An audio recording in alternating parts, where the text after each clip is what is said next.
Le Monstre des couleurs, c'est un jeu qui est inspiré d'un livre qui est un vrai best-seller pour enfants, La couleur des émotions d'Anna Lienas.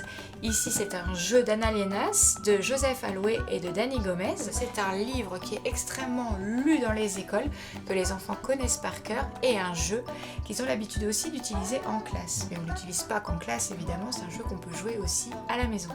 Quel est le but du jeu? C'est un jeu coopératif dans lequel on va devoir reclasser les émotions du monstre des couleurs qui a un peu perdu toutes ses émotions, et on va l'aider à les retrouver. Là, ici, sur les deux chevalets, on a des bocaux dans lesquels on va remettre les émotions du monstre, ces petits jetons ici présents. Et donc c'est un jeu de mémoire, on va lancer le dé, on va se déplacer sur le plateau, chaque case correspond à une émotion.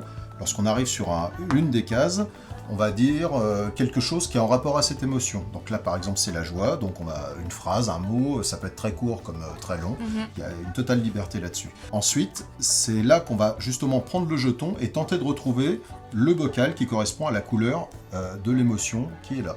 Et donc, le but du jeu, c'est de remettre toutes les émotions, parce que derrière chaque bocal, en fait, on a une couleur qui correspond. Donc il va falloir associer chaque jeton au bon bocal. Malheureusement, il existe également des bocaux avec des couleurs mélangées. Si on retourne durant la partie ces 3 bocaux, la partie est perdue. Ce qui est vraiment intéressant dans ce jeu, c'est qu'il va permettre aux enfants d'avoir toute une partie de langage dans laquelle ils vont raconter une expérience qui leur est arrivée ou une expérience qu'ils ont inventée, c'est possible aussi.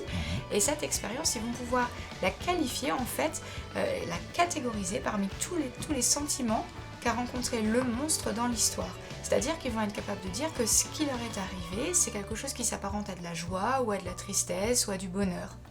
C'est un jeu coopératif de mémoire et de narration, sachant que la mécanique de jeu propre est là pour soutenir plutôt le côté narratif. C'est une mécanique très simple, qui n'est pas là pour parasiter le vrai propos du jeu, qui est d'échanger sur les émotions et de les qualifier.